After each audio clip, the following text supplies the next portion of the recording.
Hello दोस्तों। तो आज हम स्टार्ट करने जा रहे हैं एमसीएम, वो है मैट्रिक्स चेन मल्टीप्लिकेशन। जैसे कि हमने पहले पढ़ रखा है कि एमसीएम होता क्या है।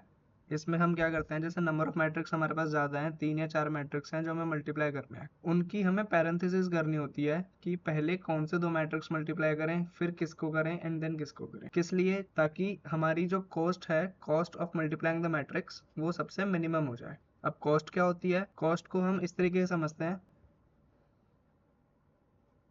कॉस्ट ऑफ मैट्रिक्स होती है हमारी, फॉर एग्जांपल हमारे पास एक मैट्रिक्स है A1 एंड एक मैट्रिक्स है A2। A1 का ऑर्डर है हमारा 2x3 एंड A2 का ऑर्डर है 3x5। इतना तो हमें पता है कि 2 मैट्रिक्स तभी मल्टीप्लाई हो सकती हैं जब पहले की कॉलम्स और दूसरे की रो सेम हो, एंड इसका जो रिजल्टेंट आउटपुट मैट्रिक्स A बनेगा उसका ऑर्डर होगा 2x5। ठीक है, इतना तो हमें पता है। अब इनको मल्टीप्लाई करने की कॉस्ट क्या आएगी? कॉस्ट निकलती है 2 इंटू ये कॉमन वाला 3 इंटू 5 दैट इज 30।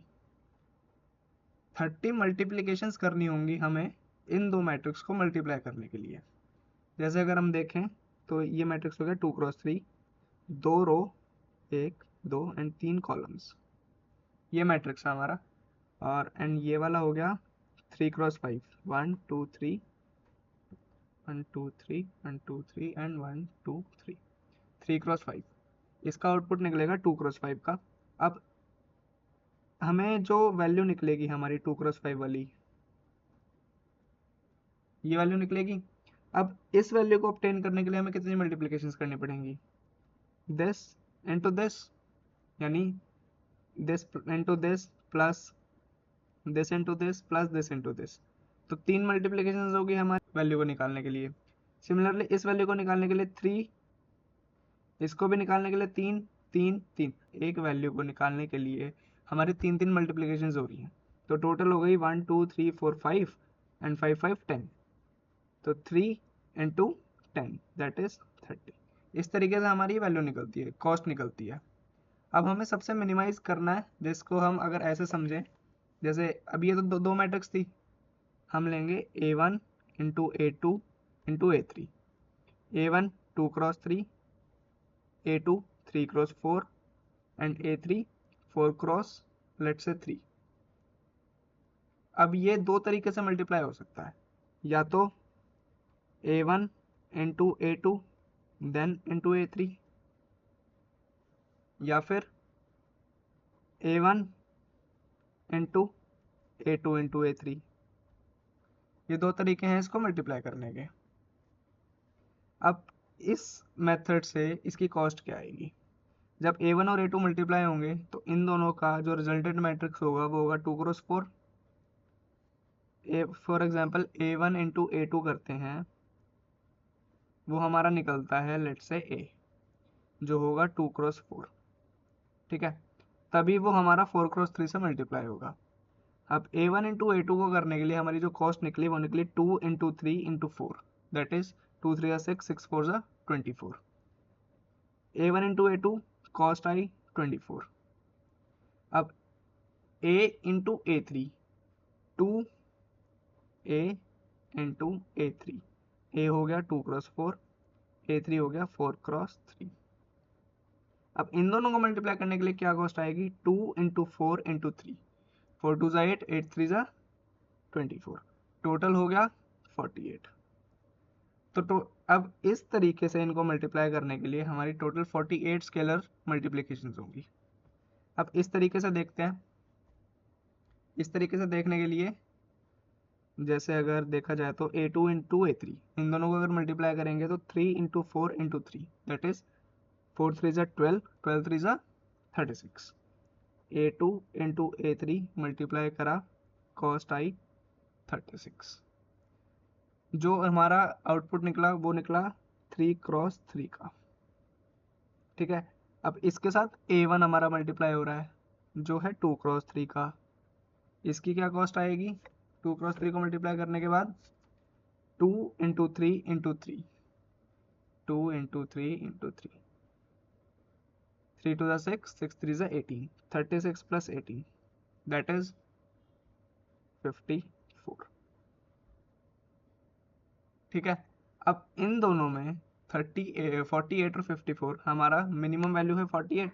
तो अगर हम इस पैरेंथेसिस के हिसाब से इन तीनों मैट्रिक्स को अगर मल्टीप्लाई करेंगे तो हमारी मिनिमम कॉस्ट आएगी जो कि है 48। ये तो हो गया बिल्कुल लंबा कैलकुलेशन मेथड। अब हम करेंगे डायनेमिक प्रोग्रामिंग के फॉर्मूले से। डायनेमिक प्रोग्रामिंग का फॉर्मूला क्या कहता है, MIJ, जो हमारा ये फॉर्मूला है डायनेमिक प्रोग्रामिंग का, MIJ is equal to 0 if I equals to j, but if I is not equal to j, then the minimum value of MIK plus MK plus 1j plus PI dot PK dot PJ, ये हो गया हमारा dynamic programming का formula. अब जो I, J और K है वो क्या है, वो हम इस तरीके से समझते हैं।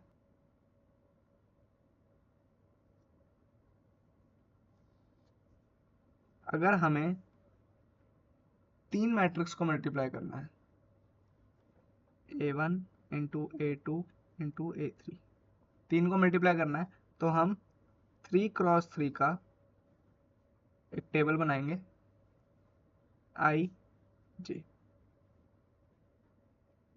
A1 हो गया 3x4, A2 हो गया 4x5, A3 हो गया 5x6। हमने सारी वैल्यूज अलग अलग ले ली, कोई भी सिमिलर नहीं लिया। अब सबसे पहले P निकालते हैं, जो ये PI, PK, PJ जो ये है, इसमें P क्या है, P है these values। किस तरीके से लिखेंगे, जो P0 होता है, हमें 0 से शुरू करेंगे, 1 से शुरू नहीं करेंगे। P0 is the first value, that is 3. P1 is the second common value, that is 4. P2 is this 5 and P3 is 6, the last value। ये हो गई P की वैल्यूज।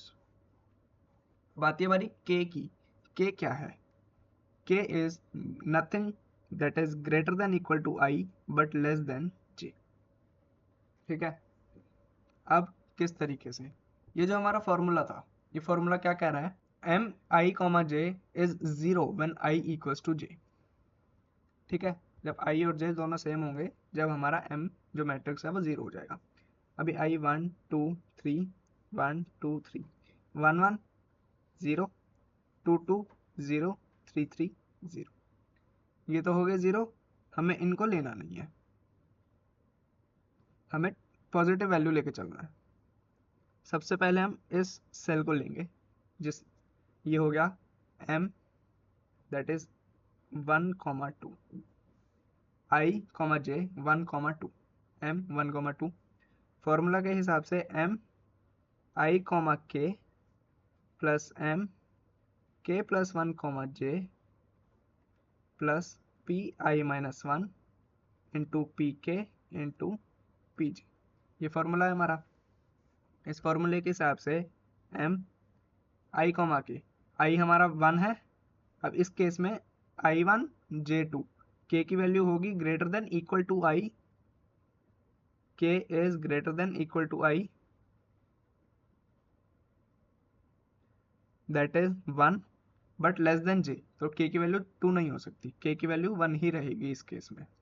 सो M I1 K1 plus M K plus 1, J, K plus 1 यानी 2, J की value 2 plus PI minus 1, 1 minus 1 0 into PK, K is also 1, P1 into PJ that is J is 2। इसमें value रख देते हैं M 1, 1, 1, answer हमारा 0 है, 0 plus 2, 2 0 plus P not क्या था हमारा, P0 था 3 इंटू P1 था हमारा 4 इंटू P2 था हमारा 5। जो आंसर निकला हमारा वो निकला 5 4 20, 20 इंटू 3 दैट इज 60। सो इस केस में यहाँ वैल्यू आ गई 60। इसके साथ हम एक टेबल और बना के चलेंगे जिसके अंदर हम K की वैल्यूज लिखेंगे। इस केस में तो K हमारा सिंगल था, बट आगे जो हमारे केसेस आएंगे उसमें K मल्टीपल्स हो सकते हैं, 2 भी हो सकते हैं, 3 भी हो सकते हैं। तो k की कौन सी वैल्यू पे हमारी कॉस्ट मिनिमम आ रही है, हमें वो वैल्यू यहाँ लिखते हुए चलना है। वही 3x3 का मैट्रिक्स बना, टेबल बना, 0 0 0, ये 60, k की कौन सी वैल्यू आई थी 1, ये लिखते हैं। ये काम आएगा हमारा आगे पैरेंथेसिस में, ये है k टेबल एंड ये है m टेबल, ये आएगा आगे पैरेंथेसिस करने में। ठीक है, अगला करते हैं, m, ये निकल गया। अब इसकी बारी, हम पहले इसके साथ इसको क्यों नहीं ले रहे, इसका रीज़न है हम पहले लेंगे जिसमें डिस्टेंस होगा 1, जिसमें जो सब्ट्रैक्शन होगी वो 1 होगी, जैसे 1,2, 2,3, 3,4। क्यों? क्योंकि जब हम ये बड़ी वैल्यू निकालेंगे, फॉर एग्जांपल 1,3 निकालेंगे, उसके अंदर में ये वाली वैल्यू यूज़ हो सकती है। तो ये वाली वैल्यू जब तक हमें पता नहीं होगी हम इस वाले को सॉल्व नहीं कर सकते। इसलिए पहले ये 0 0 0 डायगनल हो गया, फिर 1,2, 2,3, 3,4, फिर एक स्टेप ऊपर 1,3, 2,4, 3,5, इस तरीके से चलेंगे। ठीक है, अब बारी आई 2,3 की, m 2,3, और अच्छे से लिखते हैं m 2,3। फॉर्मूला में लगाएंगे m i, k plus m k plus 1, j plus p i minus 1 p k into P जे। ये फॉर्मूला था। m i2 j3 k is greater than equal to I but less than j, तो k is 2। m I, k 2,2 plus m k plus 1 3,3 plus p I था 2 तो I minus 1 1, p k की value 2, p j 3, m 2x2। देखो जैसा अभी इसी में देख लो, हम इसके अंदर हम आंसर निकाल रहे हैं इसके लिए, बट हमारी ये वाली वैल्यू यूज़ हो रही है 2x2 वाली, ऐसे 3x3 वाली भी यूज़ हो रही है। इस तरीके से हमें जो भी वैल्यू निकालते हैं उसके आसपास की हमारी वैल्यू यूज़ हो सकती है। m2,2 0, m3,3 0 प्लस p1 था 4 इंटू p2 कितना था 5, p3 कितना था 6, 4 into 5 20, 20 into 6 120। Here is the value 120 for k equals to 2। अब बारी आती है इसको सॉल्व करने की, 1,3 m 1,3। अब इसके अंदर k की वैल्यू क्या होगी, k is greater than equal to I less than j, so k equals to 1, k2 भी हो सकता है, k2 भी हो सकता है, k3 नहीं हो सकता। क्यों? क्योंकि वो j के इक्वल हो जाएगा। सो इस केस में k की दो वैल्यूज हैं। अब हमें यहाँ पे वही वैल्यू भरनी है जो k की उस वैल्यू पे आई हो जो कि सबसे छोटी हो। एक एक करके दोनों निकालते हैं। m i, k plus m k plus 1, j plus p i minus 1 p k into P जे। ठीक है, m i 1, k अभी हम 1 लेके चल रहे हैं, k 1, m k is 1, k 1 plus 1 2, j is 3 plus p I minus 1 0, p k 1, p j 3, 1 1, 0 था, 2, 3, 2,3 हमने क्या निकाला था 120। हमने बोला था ये वैल्यू तब तक नहीं निकल सकती जब तक हमें इसके कॉरेस्पॉन्डिंग वैल्यू ना पता हो। 2,3 that is 120 plus p0 3, p1 4, p3 6, 120 plus 3 into 4 into 6 कितना हुआ, 4 3 से 12, 12 6 72, दैट इज 192। ये आई फॉर k इक्वल्स टू 1। अब हम निकालेंगे for k equals to 2। m 1,3 for k equals to 2. m I k m k plus 1 j plus p I minus 1 p k p j. i हमारा 1 था, k हो गया 2 plus m k 2 था तो 3,3 plus p i 1 है 0 p k की value अब 2 है एंड 2 p j है हमारा 3. अब वैल्यू आई 1,2 की. 1,2 हमारा क्या था? 1,2 था हमारा 60. 3,3 0. क्यों? क्योंकि i इक्वल्स टू j है, उस केस में वैल्यू थी 0 plus p not. p not की वैल्यू कितनी थी? p not 3 p2 and p3. p not 3 p2 5 p3 6. 3 5 and 6. 3 into 5 into 6. 60 plus 6 3s are 18, 18 5s are 90. That is 60 plus 90, 150 for k equals to 2. अब इनमें से छोटी value कौन सी है? k की वैल्यू 2 पे आया 150, k की वैल्यू 1 पे आया 192. छोटी वैल्यू ऑब्वियसली 150 है. So here we'll fill 150 for k equals to 2. अब सारा का सारा खेल होता है पैरेंथेसिस का, जो कि टोटली बेस्ड है के टेबल पे. कैसे? इसको अगर हम देखें पैरेंथेसिस कैसे करना है, a1 into a2 into a3. ये हमें पैरेंथेसाइज करना है कि पहले ये दोनों मल्टीप्लाई होंगे या पहले ये दोनों मल्टीप्लाई होंगे. अब इस टेबल के अंदर, के टेबल के अंदर सबसे टॉप पे वैल्यू है 2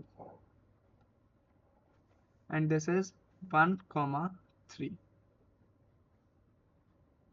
1,3 k फॉर 2. k 2 पे 1,3 हमारा 150 था. अब इसके अंदर ये दो मैट्रिक्स को हमें ध्यान देना है. ये दो मैट्रिक्स कैसे बने हुए हैं? एक मैट्रिक्स 1 एंड 2 को कंबाइन करके बना है और एक मैट्रिक्स 3 अलग से है. 3,3 दैट इज मैट्रिक्स 3 अलग से, 1 and 2 combined.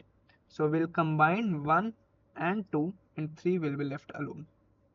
So in this case, these two matrices are multiplied at the first and the resultant will be multiplied by the third matrix, that is A3. अब हम इसको पिछले तरीके से सॉल्व करके देखते हैं क्या हमारा ये जो डायनेमिक प्रोग्रामिंग का फॉर्मूला है ये सही रहा या गलत रहा. A1 3 cross 4, A2 4 cross 5 and A3 5 cross 6. Parenthesis देखनी है क्या ये सही है या गलत है. हमारा इसमें मिनिमम से मिनिमम वैल्यू आनी चाहिए, दैट इज 150. बस इतना ही चेक करना है. A1 और A2 दोनों पहले मल्टीप्लाई हुए, सो 3 cross 4 and 4 cross 5. A1 A2 resultant आएगा A, दैट इज 3 क्रॉस 5. ये कॉमन है. अब इसकी कॉस्ट क्या निकली? 3 into 4 into 5, that is 4 5 20, 23 60. Resultant आया A 3 cross 5 into A3, that is 5 cross 6. इनकी कॉस्ट क्या निकलेगी? 3 into 5 into 6. 3 into 5 into 6 cost निकलेगी 6 5 30, 30 into 3 90. Total 60 plus 90 that is 150. Same आया था 150. अगर हम इनकी पैरेंथेसिस बदल दें तो हमारा 192 जो हमारा आंसर आया था वो आएगा या नहीं आएगा, अब वो चेक करना है. थोड़ी देर के लिए हम पैरेंथेसिस बदल देते हैं. A1 into A2 into A3, ये दो हो गए. A1 था हमारा 3 क्रॉस 4, A2 था 4 क्रॉस 5, A3 था 5 क्रॉस 6. A2 और A3 पहले मल्टीप्लाई करेंगे, रिजल्टेंट आएगा A जो कि होगा 4 क्रॉस 6 का. ठीक है. Cost of A2 into A3 that is 4 into 5 into 6. 4 5 20, 26 120. ठीक है. रिजल्टेंट था 4x6 का इनका, सो A1 into A, 3x4, 4x6, cost निकालेंगे 3 इंटू 4 इंटू 6, 3 4 जा 12, 12 6 जा 72, टोटल हुआ 120 plus 72 that is 192। Obviously minimum ये है 150, so this parenthesis are right, जो कि हमारा डायनेमिक प्रोग्रामिंग से 150 आंसर आया था। यह है मैट्रिक्स चेन मल्टीप्लिकेशन। हाँ मुझे पता है तुम सब ये कहोगे कि ये सबसे छोटा मेथड है, भाई ठीक है, 3 है, 2 पैरेंथेसिस बनेंगे, एक इन दोनों का एक इन दोनों का, सॉल्व कर देंगे आंसर आ जाएगा। बट ये जो चीज़ है, ये जो तरीका है, ये कोडिंग में प्रोग्रामिंग में यूज़ नहीं होता। प्रोग्रामिंग में आपका डायनेमिक प्रोग्रामिंग ही यूज़ होगा इस तरीके से, के की अलग अलग वैल्यूज़ निकलेंगी, 2 निकलेंगी, I is less than equal to, sorry K is less greater than equal to I but less than J, ये फॉर्मूला फिट होगा एंड देन वैल्यू निकलेगी, और इन सब में जो मिनिमम होगा वो हमारा आंसर। तो ये था हमारा डायनेमिक प्रोग्रामिंग का दूसरा topic, matrix chain multiplication.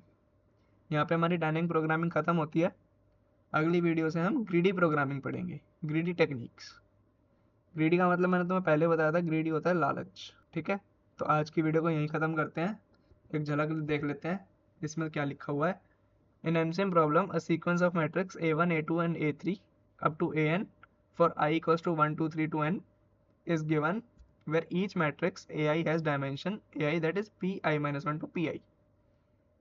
We wish to fully parenthesize the product A1, A2 to AN in such a way so that the number of scalar multiplication is minimized.